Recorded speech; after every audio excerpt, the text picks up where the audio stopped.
Okay, we're about chainsaws on just Stihl MS-170. I don't know the year on it. I know it's an older one, like probably, oh, we've probably had it close to 10 years at least, if not more. Let me see. I can't find a year, but today we're going to be talking about, we're going to talk about a few different saws, mainly because most modern day saws, if you look down here at the handle, most modern day saws are made up of a safety here before you can, so the throttle locks without a safety, so you have to push this down to activate the throttle, and 90% of the time they have a working chain brake as well. Another thing too is with most newer saws, you'll have this here line. We'll get into this line later on, what this line is used for. There's another one up top, as well as right down the side, down the centerpiece, and then back. This is a Stihl MS-170. Me personally, I am a Husqvarna fan. We haven't had any people in the live feed yet, but if you're watching this afterwards, make sure you hit that subscribe button so that we never miss a new video. And also be sure to subscribe. At 100 subscribers, I'm going to be doing a giveaway, a big giveaway. Anyway, getting more into these older saws. This is an older saw, so if you look here, it's got a flatter top, and this is your... It isn't even that old of a saw. So it's not, yeah, like I say, it's not even that old of a saw. But from factory, this comes with a 16-inch bar, and I think it's 0.049 or somebody will let me know in the comments. But with a 0.350 gauge, I think it's what is it is too. Anyhow, I know it's a 16-inch. You can upgrade it to a 0.505 bar and chain with the same pitch as a sprocket. So all you would have to do is the difference is you would have a bigger nose. So I have a 0.505 bar off of a Husky. You can see the nose size differences. If you look here, we got about 2-inch nose versus about an inch and a bit nose. So when I line the two noses up, top and bottom, you can see there's night and day difference. So if I had to recommend anything,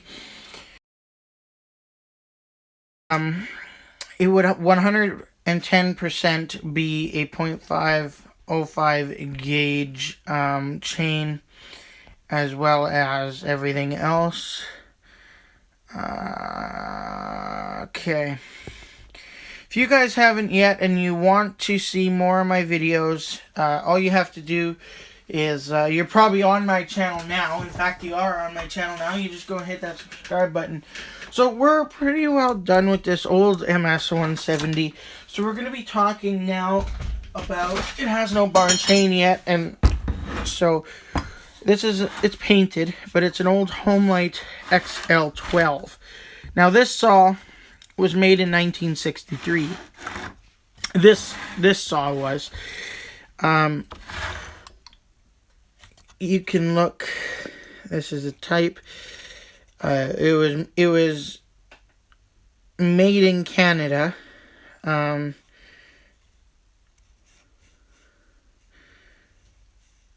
Yeah. So this is an older saw. This here is a different gauge. The clutch is wore out, so I need a new clutch for it.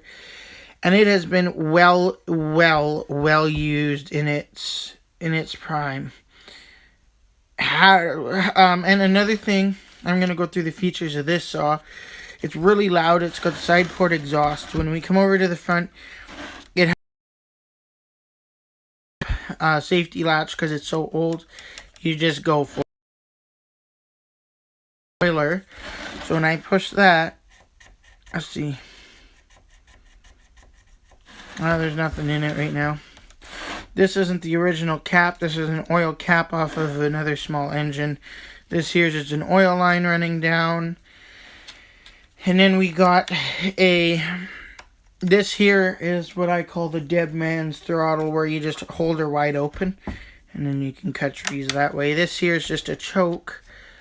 Kill switch on and off. 90%, all the time. If you're running a chainsaw, when you let go of the chainsaw, you always want to pull out some line, because when a chainsaw stops, it's going to go chug, chug, chug, chug, chug, and it could rip your pull cord right out of the saw, and you don't want to do that. So I just give it, 12 inches or so, 12, 14 inches, and then I hit the kill switch, and then I just let it go. Now that should be a habit you should get into. Another thing too, I want to just say is always remember that chains, and they shouldn't be treated as toys. I know 90% of you know that already. I'm just, for somebody who's starting out, to treat them with respect, and you shouldn't have any problems. Again, I'm going to adjust you guys. Sorry for the garbage in the background, but that's one thing that's nice with an adjustable tripod like this. We get an overhead view. Fuel cap. Now the tank on this thing isn't the cleanest, but it still holds fuel. If you look at this fuel tank, you can see how black, sludgy it is. It still holds fuel though. I have to clean the tank up before I run it too much longer. Another thing too is with this saw, to adjust the carburetor, you need to adjust everything through these two screws, and then this is your idle up here. Your idle's on top. On most, I'll show you the one I did a video, 2 videos on, or 3 videos on, whatever it was. It's that one there. Now I want to stream one day just so that I can, let's see, just so that this stream is probably going to be longer than yesterday's. Yesterday was cold. Today is warm. Anyways, let's see. Okay, so when you adjust a carburetor,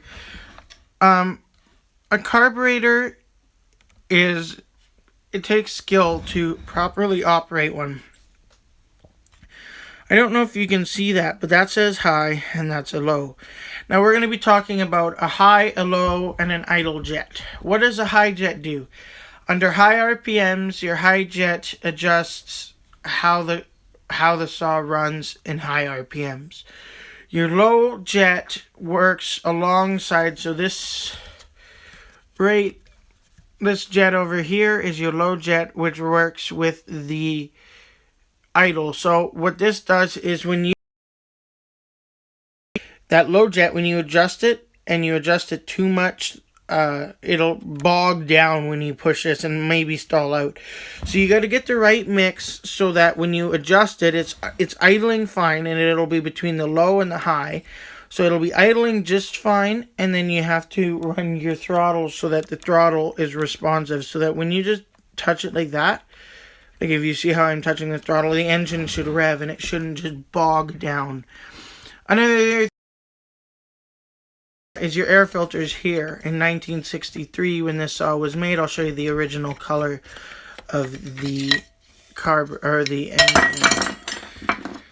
The original color is like a greeny blue color. Like, I didn't like it, so I painted it.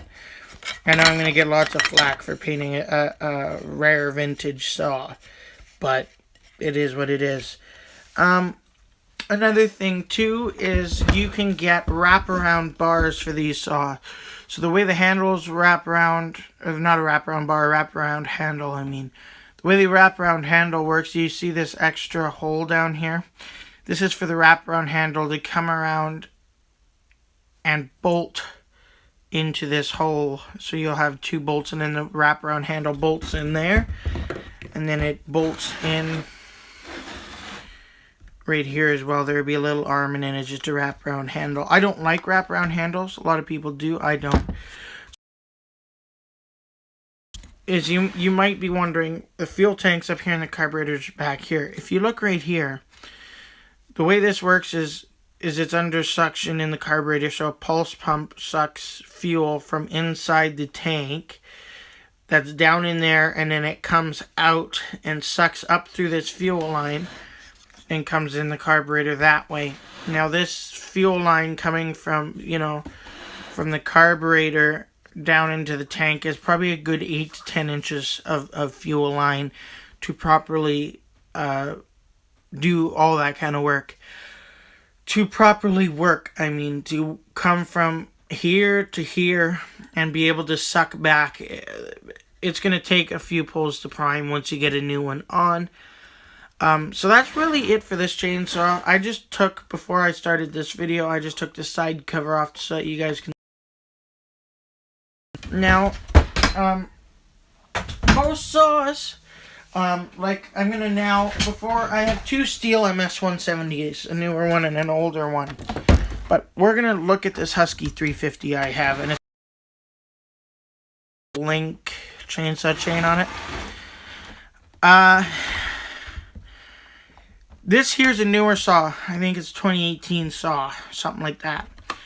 The way it works is when you pop this cover off, this here chain brake does not come off. It actually is activated by a spring that's in this cover. So the way it works is it's on a little,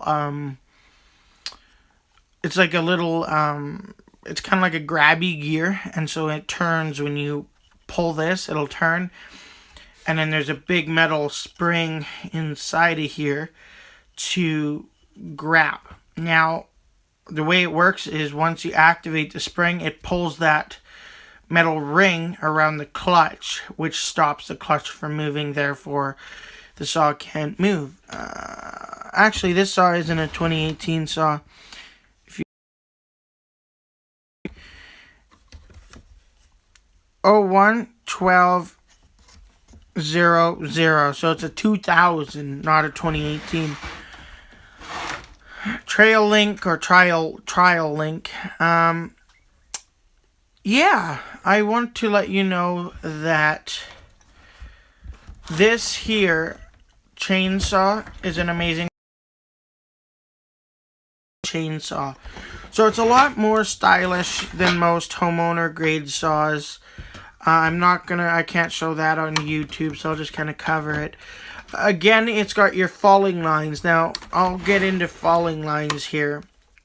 What a falling line is it's this line right here. So when you're cutting into a tree, okay, and you're starting to cut, the tree's always going to land on this side of the mark. So this is to aim at your chainsaw. It's going to aim where the tree is going to fall, okay? So when you're aiming, cutting your notch, and you want your tree to go between 2 trees, you always leave a little extra room this way because you know tree's going to fall on this side. Another feature that this engine has is a decompression valve, where it makes the compression super light for easy starting. Another thing too is with this engine too, when you stop it, I give it a good 4 or 5 inches, and then I let it go so that when it goes chug, chug, chug, chug, and it stops, then it doesn't wreck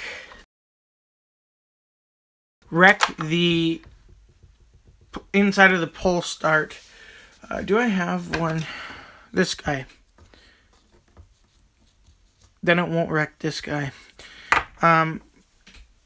So another feature with this chainsaw, and most have, is obviously the working chain brake. And